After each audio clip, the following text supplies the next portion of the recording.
Welcome back to another episode of the Get Marketing Answers podcast. Today, we've got a real treat. Mr. Chris Walker is in the house. You've probably seen him in your newsfeed if you're into marketing like I am. He is the CEO at Poetto and Chairman at Refine Labs, and he is an absolute marketing wizard. Chris, welcome to the show. Y'all, thanks for having me on the show. Looking forward to be here. I've done 2 live events just now, back to back, and now I'm coming onto this one. So I feel a lot of energy. I feel fired up, ready to get into the details. I feel like I wish that's what everyone said when they jumped onto the studio with us.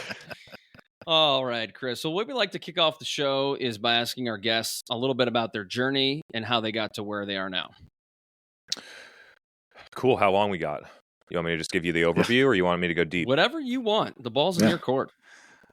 Cool. So I worked in B2B companies as in a ton of different variety of roles for the first 7 years of my career: engineering, product management, operations, supply chain, marketing, downstream into demand gen, product marketing, field marketing. Like back in that time, they didn't even really distinguish those. You just did marketing. Then you had to do field and product and demand gen. You did all of them. Now in tech, there's a lot of specialization, but back then you were just doing marketing. And so those were great foundational learnings for me for the first 7 years of my career. Simultaneously to that, I had entrepreneurial tendencies. So I started 2 e-commerce companies in my bedroom as a side hustle, one in 2012, 2013, selling electronics via, Shopify and Amazon FBA long before it was popular. So started to figure out how to run Facebook ads to sell stuff. When you selling a $60 speaker and you are going to spend $20, $30 to acquire the customer, and the cost of goods sold was this much and it's cost you this much to ship, are you making any money? And so Facebook ads and Amazon search ads was something that I learned a lot in 2012, 2013. I started another, and then I learned a very valuable lesson as an early entrepreneur, 23 years old at that point, where that business was rolling. I think it was on track to do $400,000 in revenue, 50% more or less gross margin. As a side hustle to the income that I was making in my job, I made a couple of bad decisions related to cash flow, couldn't make an inventory buy. It's not like the whole thing blew up and I lost a ton of money, but the company went out of business, so I couldn't make a big inventory buy. I didn't manage cash flow properly. Fast forward a couple more years, I did another one. It was like textiles and blankets coming in, so I was focused on like that. That was still an FBA play, but a lot of that was more, okay, I'm done paying 20% VIG to Amazon and all the search ad fees. I'm going to try and figure out how to go direct to the consumer. Spent a lot of time running Instagram ads, figured out how to get Instagram organic content to figure out how to do that. It never showed up in attribution, but I would know that when I posted on Saturday, and then the next consecutive 3 hours, we would get the most orders that we got all week, that the organic, and then you could match up the names of the people that bought the stuff to the people that were commenting on the Instagram post, that you could see very clearly that the Instagram stuff was what was actually driving the business revenue, but none of the analytics were saying that. And so that was another core insight for me. And then I started my first company in 2019, Refine Labs, B2B demand gen agency. We think we're the best at it. We also think that we think a lot differently about how companies do that. We popularized a key change in B2B marketing, moving from lead generation model where all marketing does is spit out cheap $50 leads that don't buy to SDRs and sales to follow up with. And instead is focusing on how do we get our target accounts to want to buy our stuff, so that they come inbound and actually want to talk to our sales team and are interested in learning and actually convert and buy stuff. That was a fundamental shift. Most people see that as commonplace now in 2024. But when I was talking about that in 2019, I faced tons of resistance against that model. And then during that period of time, we've been tinkering and identifying customer problems inside of the market. And core customer problem in large developed B2B companies that deploy $50, $100 million or more on sales and marketing every year is that they do not have the data to make fast, easy, obvious decisions and get people aligned in their company. And so my new company, Poetto, is a software company focused on solving that core challenge of data integrity, and then how we actually analyze that data to make strategic decisions across the entire go-to-market team. And that's been more or less my evolution so far. I remain a majority shareholder in my first company, Refine Labs. I promoted my business partner, Megan Bowen, who's an incredible leader and is going to do an incredible job there. to CEO of Refine Labs. And I now get involved with some other companies that I'm an investor or a limited partner in. One of the companies called Hatch. They make all of the dark social content that I produce for podcasts and for YouTube long form and YouTube Shorts and TikTok and LinkedIn video and things like that. And I just truly believe in that model and the way that they deliver. So I'm, an investor and limited partner in that company, and interested in making other investments to parallel organizations, technology, or managed services that run cash flow positive, and basically fill a gap that I know a lot of my audience in the B2B marketing and go-to-market space need. So that is my short answer about what I'm up to, and I'm sure we're going to get into more details on the journey. So let's go back, a little bit as you talk about those first businesses, some of the learnings that you had. It would have been really easy, I think, in some of those entrepreneurial starts where you could have just gave up and said, I'm not going to go out on my own again, right? I'm going to have the safety and security of my own job. As you were starting Refine, what really drove that? Because that was seemingly a bigger move after coming off, very different types of businesses. So what kind of drove getting into Refine? I got pushed into it. The company that I worked for asked me to resign in January of 2019. I sold my car and cut all of my expenses and moved in with a roommate where I paid $800 a month. And I started that company in my living room. Couldn't even afford a $200 desk at WeWork at that point. And I started the company on a $100 an hour client. Shout out MJ Smith, formerly MJ Peters, MJ Smith, who was the first customer to believe in me in that case. And within a month was able to replace my income as what I was making as an employee leading marketing at a startup. And they did, a pretty decent run without employees, probably 6 months without employees, just doing it all myself. And then was able to, through my expansion of thinking, I think at the beginning when I started my company, I thought that like making $1 million a year would have been like this grand thing, and I would ride off into the sunset and that would be it. And then you can figure out how to get to $1 million a year, which is $83,000 a month. And you can recognize, wow, I can do that. I did that. Let's go for 20 now. Let's go for 100 now. And you get a different once you get that first insight as an entrepreneur of, hey, I can do this, then if you allow it to happen, you expand your thinking, start thinking bigger, which creates bigger actions, different strategies. It's a whole different game if you're trying to build a $20 million business versus a $1 million business. And so you make different choices, you do different things, you invest differently, you hire differently. If you're trying to get to $1 million, maybe you just cold call and cold email. If you're trying to get to 20 million, you build a major brand on social. And so you just have different strategies around that. So that was one of the core learnings in 2019 for me, even before people knew me on LinkedIn. At that point, I had 3,000 followers on LinkedIn. Nobody listened. I didn't even have a podcast. It was more about being able to think differently about what I was doing. I think that was one of the biggest breakthroughs for me as an entrepreneur ever. So what was that like the minute you started adding people? So one of the things we see with a lot of entrepreneurs is they get very bought into the way they do things, and to your point, that limits their growth habits. And so as you going from zero to successful in the first 6 months, I imagine as you started to add people, there's always that balance of like, well, are they going to do it the way I've done it or I wanted to do it? How did you get over that hump? Well, first off, it's very different to try and hire employee number 2 than employee number 50. At that point, we didn't even offer health insurance. So you're looking for a very particular person that is entrepreneurial, that is, flexible and diverse, sort of like a generalist, that's not risk averse. So you're looking for a very specific person at that point who's not going to be a co-founder, who's not going to get a ton of equity, but is interested and has the lifestyle to be able to support that type of move. And so a lot of the people that we hired, employees 1 to 6, like once we got to 10, they moved out. It's like a different style. And so at that point, really I sort of listed off some of the qualities that you're looking for there, but I think like generalist and flexible and entrepreneurial are things that you're looking for in early employees, and trustworthy and reliable, and all the intangibles matter too. But oftentimes employee number 2 is not going to be your number 2 when you're 50 people. That's a So I great think point. it's about really recognizing that. And I started that, nobody else was going to start the company for me because we had no revenue, right? And I'm doing it another time with the company that I just started. And the reason why founders take a lion's share of the economics is because of year one.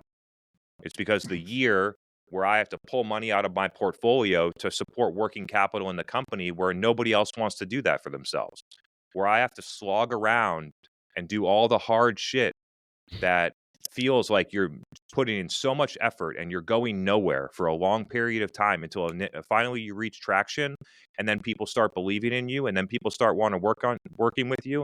And that's why you own 50, 100% of the company, and the people who start as employee number 8 own 1% or 0.25%, because most people are not willing to go through the beginning of the process about selling your car and walking to where you need to go, or taking public transportation to where you want to go, to take money out of your stock portfolio to fund your software company, to be able to do all those things. That is the really true part of an entrepreneur that I think is very rare. It's easy to come in as employee 10 in a $2 million company in a proven concept and be able to make an impact.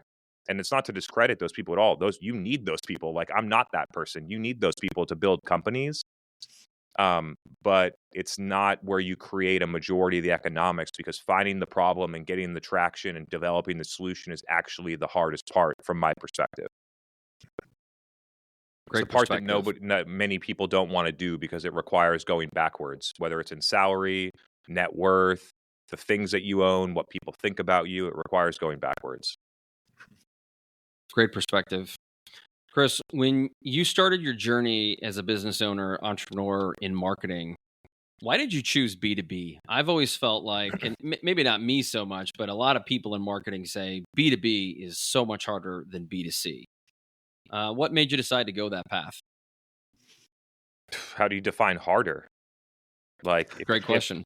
If I'm building a business, and do I want to build a business in B2C where there are monster agencies and everyone and their mother can run an Instagram ad, and they're going to pay you $1,500 a month to run Instagram ads, when the exact same B2B company would pay you $10,000 a month to do the exact same thing on a different channel? It's the competitive landscape, and it's the size of the problem. Really, that's what it is. B2B companies, at that point, it was clear to me. It wasn't clear to most executives in those companies in 2018, 2017, that marketing was the biggest problem in their company. They thought they needed a sales trainer. They thought they needed a better VP of sales. They thought they needed to hire 10 more SDRs. I worked in the companies. I listened to the conversations. I saw what they were doing. And so I was able to identify a problem that most people didn't identify, which made the decision to focus on B2B very clear to me.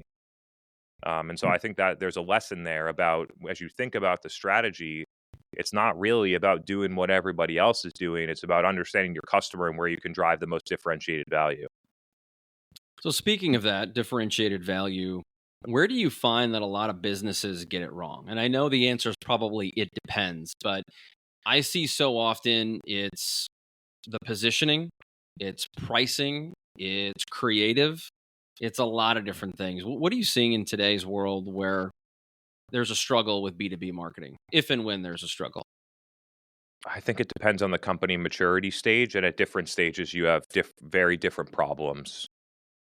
I think that some things that are consistent across the entire spectrum of company stages is that most companies just aren't connected enough to their customer. I think it's really as simple as that. And that can affect how you build your product, how you do your marketing, where you deploy your investments, how you run your sales process, who you target in your advertising. It impacts everything. The most B2B marketing teams, outside of the few people that sit in product marketing, do not talk to their customers ever.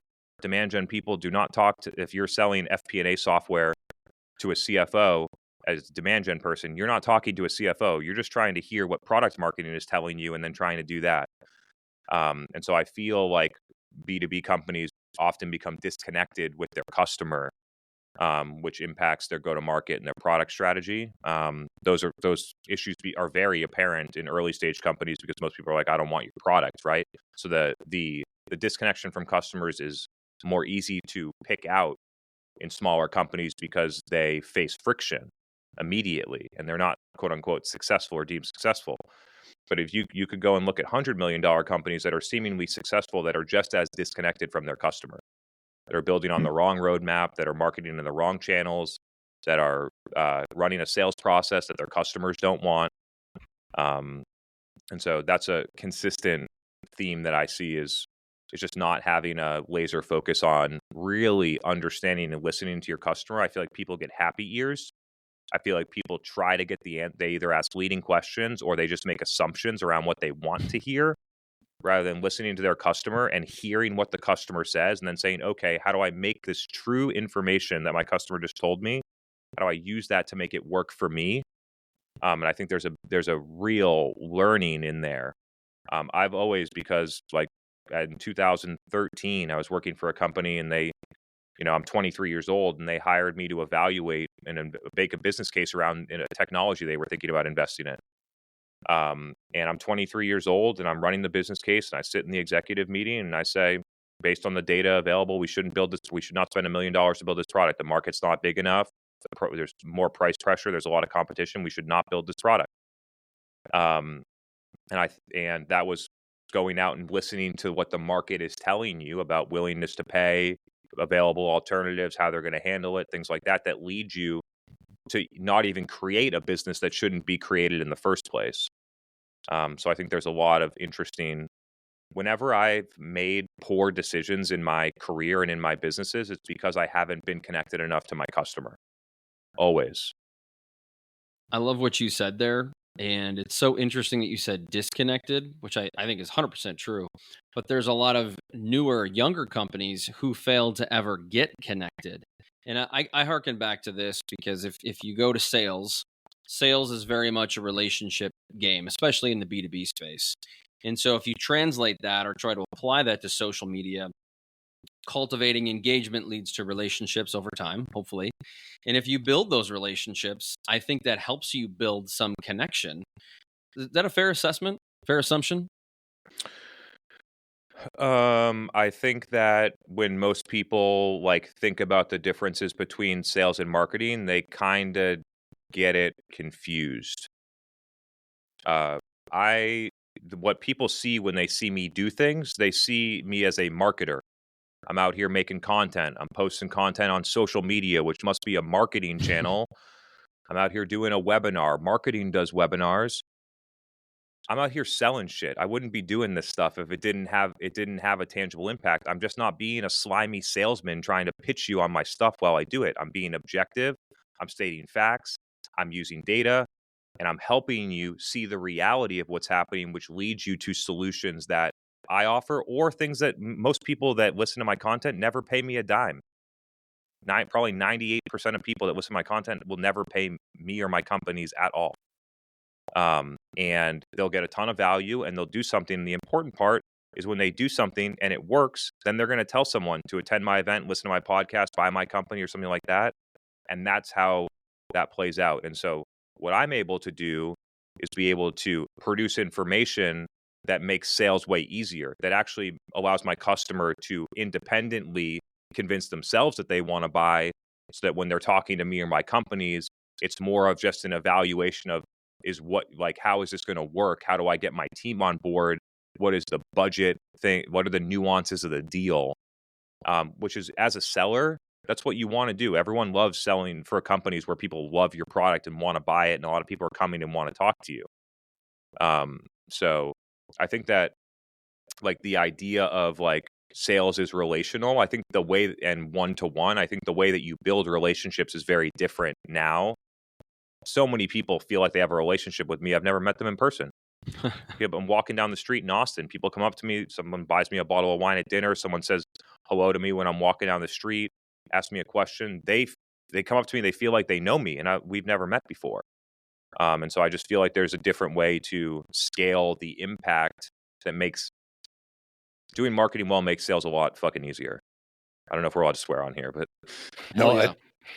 That's such a big statement there, because I feel I mean, you see it in probably every B2B company you start with, right? Where there's the marketing teams over here, the sales teams over here, and they feel like they're almost at odds with each other, when in reality, if it's working correctly, they're both trying to do the same thing. But they come at it from such a, sometimes the sales side looking at it from such a short-term lens of just what's the one-to-one deal, right? And marketing a lot of times is coming from an angle of, well, we just want people to be aware of us. Well, the whole section in between is actually where the magic is made, right? And so I think you're right on when so many people, they have that lens, whether they came from a sales background or a marketing background. Very few tend to see it kind of from both of those coming together. The magic, and very few people get here, the magic is when you can see the whole field of business. You understand finance, you understand product, you understand sales, you understand marketing, you understand delivering to customers. I'm sure there are other things legal, like I'm sure there are other things, but those are some of the core things that I got. When you can see the whole field, you could be a VP of marketing and still be able to elevate and see the whole field. It dramatically changes the things that you do and how you operate as a counterpart to other executives and leaders inside of the company to get stuff done. You need to be able to understand what it's like to be the head of sales if you're the head of marketing, and vice versa. Like, this is not just a marketing versus sales thing. Like, a lot of sales leaders like to pretend that they know how to do marketing, but have never done it. What's the thing? Like, marketing could never lead our sales team. They've never carried the bag. Well, sales should never lead our marketing team. They've never done fucking marketing before. And so, I think the take home, I don't want to get diverted here from the key message. The take home here is that being able to if you're a VP or you're a functional owner inside of a company, being able to understand and ideally have done in some fashion the other areas of the business and the functions, so you can cross-functionally collaborate and integrate what they're doing into what you're doing, I think is a huge benefit. And I think that I think that there's a message out here that being a specialist is the way to win these days. That, go all in and be so good at SEO only. And sure, there's a way to win there. But I feel like people demonize being a generalist. Like, I consider myself what else is there to call you? It's a generalist. I know a lot of things about business. I think it's a huge strength. I think a lot of early people in their career are pushed away from that when I think it could be their greatest strength. That's interesting you say that, because I remember in my early 30s interviewing for a couple of jobs, and I think part of what attracted a specific business to me was the fact that I knew a lot of things. I was very diverse in my business and marketing skill set.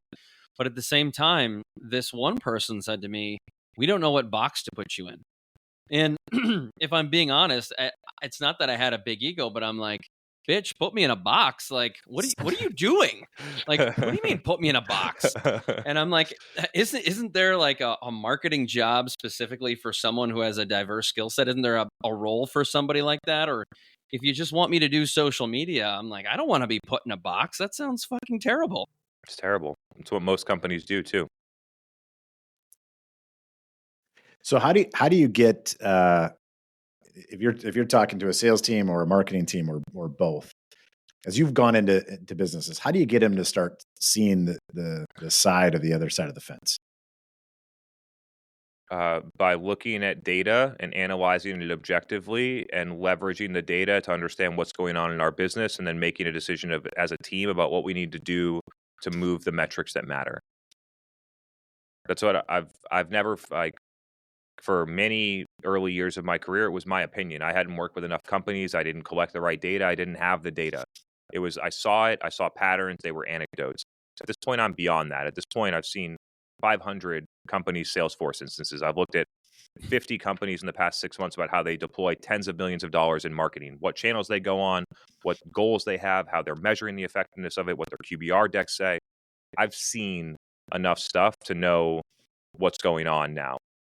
And the way to do it is a lot of companies use a third party like me to be able to go in and tell them a lot of things that they know already that they can't admit to themselves. It's a lot of what happens. Hey, we've been thinking about doing that for the past 12 months, but when we sliced the data 7 different ways and we couldn't get aligned on what was happening and things like that. And so to me, the underlying issue in many B2B companies the go-to-market teams is that they don't have a foundational set of data that makes easy decisions easy and fast. Instead, easy decisions become hard and slow. And that if the people that work in these companies are super smart, right? I work with companies that are 100 million in revenue, have raised a bunch of money from the most esteemed investors out there. They have executives that have been there before and done a bunch of stuff, that they're super smart and talented. And so why are these issues happening? We have all of the right pieces in place. And it's because we don't have the right data to make these types of decisions really simply. Instead, we have the marketing team over there playing with their tools, producing a 120-page QBR deck around what all the great stuff marketing is doing, produced by the people that own the investments and therefore are biased to show the investments are working, not to disprove that they're not working. Mm-hmm. And then you got the SDR manager doing the same thing, and you got the sales leader rolling up from their regional directors and their sales managers what's happening in there. And what do you have? Like 3 different reports from different department leaders that say different things and have conflicting data. How are you going to go the line like that? And that's how most companies run their quarterly business review process at an executive level, which leads you to not make a lot of changes in your strategy. It leads you to almost like a decision paralysis, almost, where it's just like continue on what we're doing. That sounds painful. I think that many people that are executives that are in these roles would view it as painful. I think that there are times where it's not painful, when the wind's at your back in 2021 and everybody's winning and everybody's buying and prices are going up and get 50x revenue valuations. There are times where it's easy.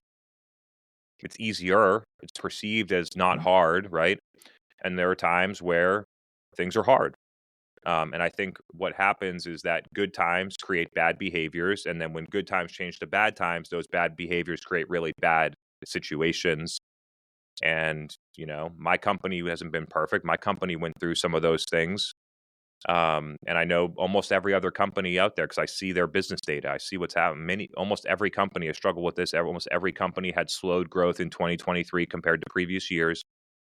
And then when that pressure gets put on and it's not so good anymore, that's when you need the data to be able to make decisions. And then companies don't have the data, so it becomes one person's opinion against the other. And it leads to a lot of just stalled out stuff. So I would agree. I think that it is painful for many to get through it. And that's why we see CMOs and head of sales tenures less than 2 years in B2B companies right now. Just like basically churn and burn executives. And it's not the executive's fault. It's how the company manages their go-to-market and scrutinizes investments and collects the data to make decisions. That's an excellent Couldn't agree point. more. So, Chris, how do you strike that balance between, in the B2B space, there's this always debate of inbound versus outbound? Personally, I think it's a stupid debate and it's outdated. Tell us why. Because most inbound leads aren't actually inbound. It's just a way for marketing to tag their leads. Somebody that downloaded your ebook is not an inbound lead. And what it does is they want to put it into little categories, so we can say, here are all the inbound leads. That's what marketing did. And then here are all the outbound leads. That's what our SDR team or our sales team did. So then we can easily say we spent this much on SDRs and we got this. We spent this much on marketing. We did this. And meanwhile, completely divide the teams and have them compete with one another. It's just an outdated way of looking at it. And if you want to, almost every company will be forced to adopt an integrated go-to-market motion, running hybrid motions. You got events, you have your website, you have sales outreach, you have partner, a hybrid integrated motion. You cannot have these motions competing for credit.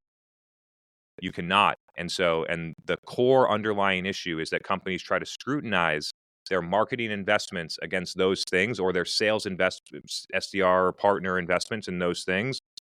And the way that they evaluate the investments forces them to look at the data that way, that then forces the teams to be at odds. And so the inbound, outbound view is entirely outdated. It is what I think my one man's perspective and what I've seen in a lot of data is that what matters is buyer signals. What did the buyer do that then indicated that our sales team should do something to them? Even if you have an inbound lead, an SDR still calls them, a salesperson still has to close them. It's not like just because it's an inbound lead that we should give all the credit to marketing. The whole team needs to be working together. And so instead of looking at it in that like very narrow-minded, department-oriented view, why don't we look at it as here are all the things, all the signals that buyers and accounts and buyers in those accounts are sending us. They're submitting demo requests. They're filling out our qualified chat. They are downloading ebooks. They're attending webinars. They're seeing us at trade shows. We're getting account intent data about what accounts are on our website. We're getting intent data fed from G2. User Gems is telling us what our champion moved from one company to another, and we should follow up. Our partners are sending us signals about who's in their pipeline, and we have all of these different signals that then drive what our sales team and our SDR team does. And then we collect the data and we decide as a go-to-market team, what are the best signals? And then you'd see that many of the inbound signals are total garbage. What they chalk up as inbound signals right now are total garbage. And then when you look at the outbound signals, you see that many of the outbound signals are not tracked. And so they don't even know why sales is reaching out to those companies. So it's great that they can comp their SDR for getting a meeting, but they can't make any decisions about what to do next because they don't have the data about what's working or not. And so a commitment to looking at it as an integrated go-to-market team, not based on what department did something, and then you can invest dollars and resources to create those signals. Some marketing investments, some you're just buying data, other things other teams, your VP of sales might just give you a list of people to call, which is generally not a very productive thing to do. And looking at it as these are investments in departments and how do we make them work together, I think signals really gets there, and it gets you out of the inbound outbound conversation, just looking at here all the things buyers do, what are the things that work and what don't. Love that. Dustin, does this reaffirm everything you've ever thought about marketing or what? Yeah. No, as I was going through a lot of your content, Chris, that's really what resonated with me. Is I feel like a lot of people they put so many silos on, and that the inbound outbound, I felt like there's going to be some red meat there because that seems comes to up be a lot. point. And trust me, like 3 years ago, I popularized some of the stuff that I like. I love my position changing. It means you're evolving. It means you're learning new things. It means you're talking to people that are smarter than you. It means you're trying stuff, and it used to work, but now things in the market have changed, and you have to be able to change your perspective. And I think that some people struggle with saying that, some of the things I said 3 years ago aren't right anymore, or my position has evolved. And I feel very comfortable saying those things because it means you're learning stuff. So true. So Chris, to dive a little bit deeper, you got a lot of stuff going on, right? From podcasts to different businesses, and these aren't passive businesses, right? These are all scaling businesses taking on big problems in unique ways. Can you share a little bit about maybe just a couple things you've learned from a productivity perspective of just how you tackle it all in a day? Yeah, I'm happy to share some of the things that I'm by no means an expert in this field, but I'll share some of the things that have been working for me, and I'll try and almost prioritize them in the amount of impact that they've had for my perception of the impact. I think that the number one most impactful thing for me in terms of productivity is waking up every morning at the same time and going to the gym 7 days a week. No matter what day it is. Some people are like, "Oh, you need a day off." It's like, no, you need a day off. I don't. I make Love that. And it's not even about whether you're sore or not. Sometimes I don't get sore in the gym. It's the act of getting up at the same time, putting wins on the board for yourself every morning, using that as a fuel for energy instead of drinking a bunch of caffeine or stuff like that. That's been a massive mover for me, that I started doing that in, you know, 2 months after I started my first company, Refine Labs. So that has been a Hmm. catalyst all the way through, and I still do it today. 7 days a week, every day. I'm on vacation, I'm somewhere else, I always get it in. Um, that one's been really big for me. This is a relatively new one, but even in a short period of time has been so impactful for me, is that don't drink alcohol anymore. Hmm. And I don't know if that's going to remain consistent forever.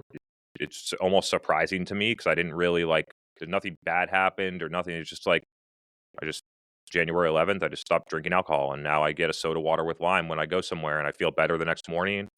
I have more energy. I sleep better. I wear this thing on my arm called a Whoop, which will be my third one, that tells me about how bad alcohol is for me and how good not doing it is. Um, so that one's been, only 2-month time frame, but it's been working for me so far, and it's something I'm going to probably continue. I've worn this band for over 4 years, a Whoop band. Some of the stats you can get from an Apple Watch and Oura Ring. I'm not saying buy the Whoop. You can choose whatever brand to get the data that you want, but I do think the Whoop is great. And it basically, I'm able to understand my sleep cycles, my energy levels, how much I'm exercising, what my sleep need is every day based on how much stress I take in. Hmm. What parts of I've worn this for 4 years now, so I have tons of data. I know that in the winter, my ability to handle stress declines. And in the summer, my ability to handle stress increases dramatically, almost to superhuman levels. A lot of people look at my scores in the summer and they're like, who are you? You're like there's only a couple of the best athletes in the world that get to those levels. So this thing's been hugely impactful to have the data to drive behavior change. I didn't do all the things that I do now. It's because I was able to show myself over and over that what the things that I was doing were not helping me perform better. And you can overdo that and you can get obsessed with. I'm not like that, but some people can. So just be conscious of that. Um, I think the next thing is making sure that you have great, committed people around you that are rallying around your mission. This could be arguably the number one thing, but I'm just sort of rattling them off as I think through them. That you're not going to be able to do anything alone. You can get somewhere, but at this point now, Refine Labs is a 50 person organization. We work with a lot of companies. There's so many talented people that are work there to a level where I'm not even needed inside of the day to day. And that just doesn't happen overnight. That takes a lot of time, takes hiring cycles and getting it wrong a couple times and switching out some executives and scraping your D's and making mistakes and all that stuff. But having great, committed people around you that are dedicated to the same things that you see in the world, I think, are hugely impactful. Um, I do I used to be more committed to this earlier than I am now, and I need to get back to it. Is that every 6 weeks I would take a basically like a solo retreat with myself. Sometimes I would go somewhere tropical like St. Lucia. Other times I would just drive 2 hours to a glamping site and be there, spend time journaling, reflecting, thinking about what I want, resetting my schedule, my priorities, things I think about. I think a lot of people are uncomfortable traveling by themselves. I've been doing it for a long time, and I see the ability to travel by yourself and have introspective time, and then be able to travel with other people and have that social time. And I try to do both, but I would spend a lot of time doing that, which would then I would come back from that with new priorities, clear things that I want, some measurable objectives, things I'm going to alter in my schedule. And then that process then drives a daily journaling practice that I do every morning, typically between 8:30 and 9, where I outline all the things that I'm grateful for. I have specific affirmations, things that I want to become, but haven't fully internalized in myself that I am those things. I write I am statements about the things that I'm trying to be. And doing that consistently has a massive impact. People are like, manifestation is bullshit and that type of stuff. Like, what you think in your brain is how you perceive the world, is the results that you get. And so spending a lot of time working on your internal mind and your thoughts, I think, has been really, really beneficial to me. Then I talk through tangible, measurable goals that I have, some that are huge, 20-year goals, other ones that are I need to get these things done in the next quarter.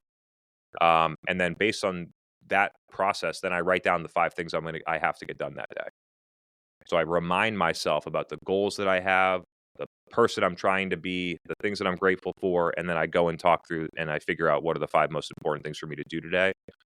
And I think that has been another huge thing in terms of productivity, because doing stuff is not the same as being productive. And I've fallen into this trap many times, where you spend 15, 18 hours a day doing things, but you're not actually moving the ball forward. You're not solving the root cause issue. You're not creating the leverage that you need to really make a move forward. And so I think taking that little bit of time daily to not get caught in, like, I wake up every morning and I got a bunch of fires in my email every morning. And it would be easy to open that and then spend my whole day fighting fires on my phone. And having the discipline to be able to manage the fires, but then also have a thought on the bigger picture, I think is an experience that comes with going through it. So those are, I'm sure there are others, but those are some of the things that have worked for me. I love that. There's so much in there that we're doing already, and they're just great reminders, some of which we could be all a little bit better at too. But it's good to hear that when we talk to leaders, there's a lot of consistency across the board with things like manifestation, mindset, journaling, working out, of course. Big fan of that. But Chris, before we run out of time, I feel like I've just got so many marketing questions I want to ask you. But I'll do one more. One of them, which you talk a little bit about on your website, is transitioning from lead gen to demand gen, which is something that really sticks out and resonates to me, because so many people and businesses are focused at generating leads or talking at people rather than generating demand. And one of the things that kind of harkened back to what you mentioned earlier was building a brand, even a personal brand, through video and putting yourself out there and being visible. How do you help, or how does Refine Labs help businesses go from lead gen to demand gen? So happy to talk about this philosophically, and then I can get into some of the stuff with Refine Labs. But the core, like the first time that I saw this in practice was in 2016. I think it was a Salesforce ebook at that point. I downloaded a Salesforce ebook about how you're supposed to do B2B marketing. I'm like learning some of this stuff for the first time. So I'm like, oh, they must know. They tell me what to do, which is like make a PDF and then take that and put it on a ad. So you run an ad and you try and get someone to download the PDF, and then you put them into this complicated like nurture stream of, if they open it, then do this, and if they do this, then do this. And then once they get to the end, then you have sales call them. I was like, okay, whoever it was, I'm not sure it was Salesforce. I don't want to throw them under the bus, but it was someone like that. It was a brand like that. And then these people get to the end. We spend thousands of dollars on the advertising and, money making the content and buying, the workflow automation. And then the SDR is sitting at the bottom and they're like, yeah, I've made 10 calls. These people are like not responding at all. And if they do answer, they're pissed. They're like mad at me for calling them. They're like, and it doesn't, companies run that machine 100,000, 1,000,000 times a year and get that result and don't make a single fucking change. And it's just about listening purely to what your SDRs and salespeople will have direct feedback about the conversations they're having. And those people's job is to take the path of least resistance to hit their objectives and goals. So they know, they're going to tell you. And so that little bit of feedback qualitatively and the 0 out of 10 conversion rate. And we actually had that sequence running. There was 2,000 contacts in there and none of them became a customer. And that was my first insight of this sort of gap between lead. There were issues with lead gen. At that point, I didn't even know what the solution was. And then I started to think, okay, and then I went out into the field and I was talking to our customers and our prospective customers. And what did I find? These people do not understand our solution. They do not understand how we're different than the current product that they use. They do not understand the clinical information that has objective data about why they would use this on certain patients objectively that have been large randomized clinical trials. They don't understand this stuff. And what we're trying to do is we're trying to take a sales rep that they don't trust and have the sales rep shove it down their throat in an in-person meeting, and they're rejecting it. And so what should we do instead? We should take the people that ran the studies that these people trust, because we asked them, who do you trust and listen to? Put them on webinars, have them in conferences, have them in our podcast, run ads about the content that they produce and the clinical trials they did, and teach our customer these things at scale. So that then when our salesperson is having that meeting, then they don't have to fight around the clinical data. The customer believes all those things, and our salesperson can do what they do best, which is help the customer buy the fucking product. And so that's what we did in that instance, in that case. And that was my first sort of insight in this transition from lead gen to demand gen, and the impact that it has on the entire go-to-market, not just marketing. Sales velocity increases, sales productivity, sales quota attainment, BDR quota attainment, marketing ROI, pipeline growth overall as a company.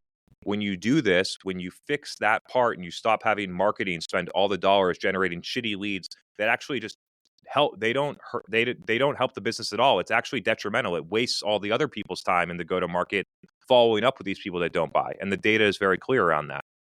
And so that having that shift in perspective then had me sort of like build the initial part of Refine Labs. And so at a high level, what we do, we analyze all the places where companies are generating leads. We identify the places where there are core issues. Then we optimize their current advertising mix about how they generate leads based on tangible, measurable results. And then we help companies sort of like build on top on how do we create the demand? How do we go out to buyers that don't understand our solution, that don't understand the customers that use it, that are not in market to buy, and have a balanced investment so that we're educating people and then more people want to buy our stuff. And because we taught them that, we're at least in the consideration set when they buy, when they actually go into a buying cycle. And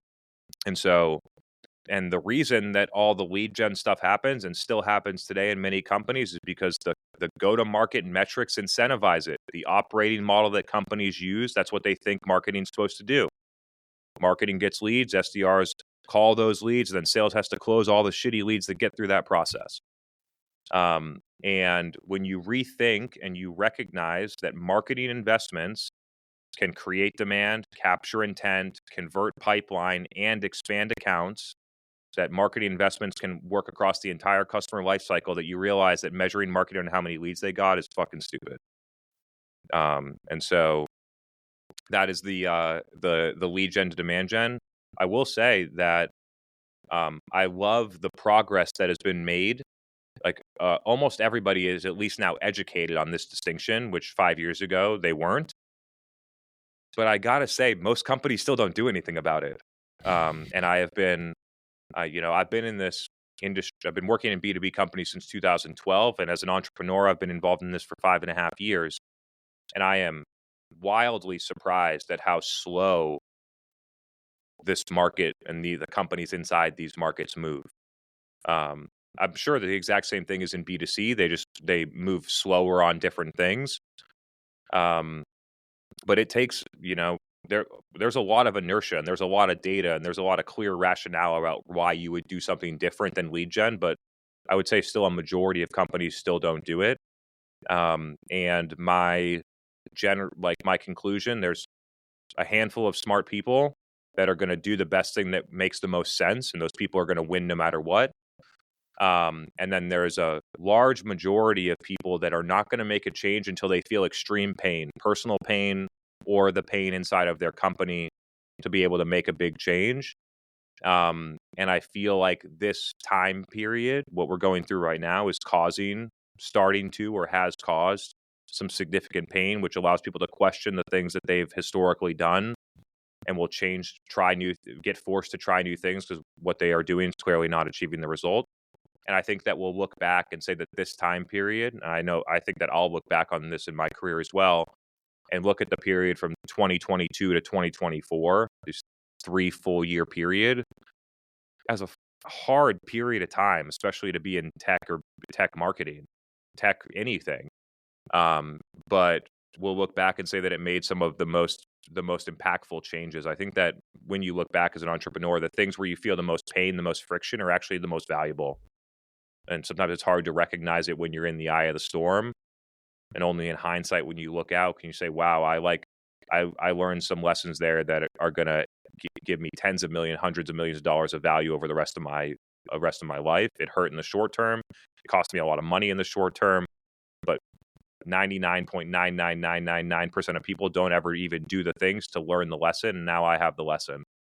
There's one more crazy, I know we're getting out on time, but there's one more crazy thing that I've learned about myself related to entrepreneurship is that there are certain things as a entrepreneur and as a business professional where everyone in front of you can be saying, this is a bad idea, don't do this, don't do this. You can read business books that are basically saying the exact same thing.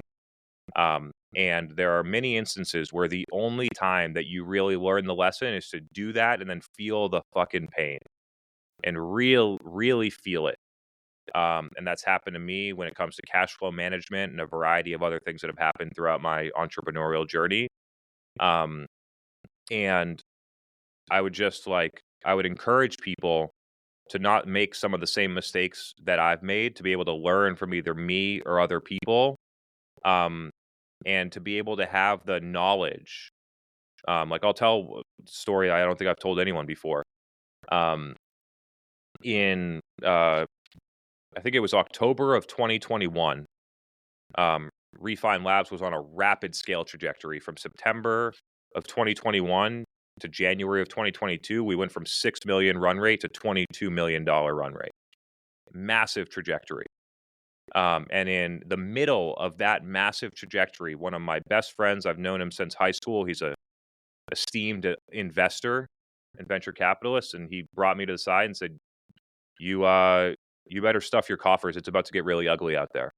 And meanwhile, I'm out here. My business is growing 100% month over month. Yeah. And I didn't listen to him. And then what happened? Q1 2022 rolls around. The bottom falls out of the market. Our customers customers that signed 3 months ago are churning left and right because they don't even have the money to pay our bill. And I paid a very large price to not just listen to what somebody that I trusted that I've known for a long time told me, because I had to learn the lesson for myself. So that's one example. I have a variety of those stories. I'm sure if we had more time or another episode, we could go through more of them, because I feel, like I said, I'm out of the eye of the storm. Now I can look back and I can really assess what were things that were truly, like, I messed up. The other things, some things are outside, like you could take the position that everything's in your control. Like some people take that position, and I like that position, but there are a variety of things that happen that you have no control over. And I think in hindsight, you're able to identify these are the places where I should have done something different, where I truly messed up as a leader and as an entrepreneur. There's other things where if just because things are going wrong or things go bad doesn't mean that you messed up. Just because Salesforce bottomed out and had their worst ever like stock performance in years in December of 2022, and that coincided with a lot of churn because companies are cutting their budgets and laying off people and things like that. It didn't mean that our company sucked. It didn't mean that our company wasn't delivering value to customers. It meant that our customers were in a really hard time. And so I think there's some reflections there where you when you're out of it, you can learn a bunch of stuff. Yeah. It's excellent. Amazing perspective and a great way to wrap up this conversation. I think so much of life is perspective. I happen to be one of those people that feels like you control most things. Obviously, there are things you can't control, but then you have to have the right perspective and the right mindset to not let that negatively impact you. But I digress. Chris, before we let you go, why don't you tell our audience where they can find you and a little bit more about Refine Labs and your businesses? Awesome. If you want to, you like the content, you want to check some of the stuff that I'm doing out, you could follow our podcast. It's the B2B Revenue Vitals podcast, available on Apple, Spotify, any other of those places. And then I produce content on LinkedIn, TikTok, YouTube Shorts. So whatever sort of social network you like to consume content, feel free to follow me there. I'm most consistent on LinkedIn, but continue to experiment with those other channels as the gold mine of LinkedIn is not as gold as it was 5 years ago. And I think a lot of people are recognizing that and starting to diversify their bets. And then when it comes to my companies, Refine Labs is a B2B demand gen agency. We're with companies all the way from like 5 million ARR to some of the biggest companies in revenue in the world. We help them with basically demand gen planning and orchestration and reporting, creative and content production, and paid media all in one place, so that you have a partner that owns all of the key things to be accountable to the actual result, rather than having your creative agency over here that's building pretty pictures, the media department that's just getting leads, and then you have a demand gen consultant that's over here that's trying to orchestrate everything. That having everything together under one strategy is a significantly better value prop for the customers that work with us. And then Poetto is a software as a service startup. We're a software startup focused on helping companies optimize and measure their entire go-to-market holistically. This is not an attribution solution. I want to make that very clear to people. That is not what I'm interested in. Helping executives see at a macro level what are the right KPIs we should measure, how do we monitor the performance of that, how do we use that performance to diagnose issues, and then how do we use that to forecast and plan in the future. And so that is what our software company, Poetto, is working on. Early stage company, started 3 months ago. So as many people are, looking at me, like some people have questions in the comments like, oh, Poetto is a software company. I had no idea. And they kind of say it in a dickish way, if I'm being honest. And it's like, well, we started the company 2 months ago and we're bootstrapping the company and not raising money. So just give it a little bit of time for the vision to play out. How about that? That if you bootstrap a company and you don't want to have handcuffs to VCs and VC money for the rest of the time, that maybe you have to sell a blend of product and services for a little while as you build the cash flow and you build a product that is sticky. And so I think that people just give it some time to play out. And people will see, a lot of people compare Refine Labs and Poetto, see them as a competitive situation. Like, I would never do that. I'm a major shareholder in Refine Labs. It makes absolutely no sense for me to do that. And so I think just for the people listening that actually like believe in the things that I'm doing and listen to me constantly, I think just my message would be, give it a little bit of time for the vision to play out so that you see what we're really working on. We have 3 people working here. My number one priority is not fixing our website. And so like the stuff, yeah, so that's where we're at. I digress. But if you want to follow me, LinkedIn, TikTok, podcast, those are some of the places. I can say firsthand, you've been in my news feed for a long period of time on multiple platforms. And as someone who's been in the marketing industry for a long time, there are very few outlets and people that I listen to, because most people will just tell you to follow the latest trend. But your content is some of the best content that I see. And it's because you've done it before, and it's stuff that actually works. So I appreciate continue that. to do it. I think that's a really key point. Like, there's a lot of people that have done it before and did it in 2010, and they still talk about what they did in 2010 as if it's the best thing to do now. I've had times like I stopped working with. I don't know, we want to stop the podcast, but I'm on a roll. I stopped working with customers at Refine Labs where we were about 50 employees, and it very quickly became disconnected from the work and what customers cared about and not. And so it's not only about have been there before, it's about always doing it. How quickly, if you don't play basketball, are you going to suck at playing basketball and get beat by other people?